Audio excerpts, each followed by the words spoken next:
কি অবস্থা সবার? আজকে কথা বলবো নোয়াখালীর যে লগোটা তারা উন্মোচন করছে বা যে লগোটা তারা বানাইছে সেটা নিয়ে।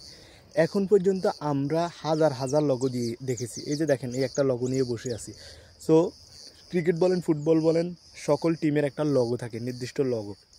ওই লগোটা নোয়াখালী টিম যখন ষষ্ঠবারের মতো বা ষষ্ঠ দল হিসেবে বিপিএলের নাম লেখায়, তাদেরও একটা লগো হবে।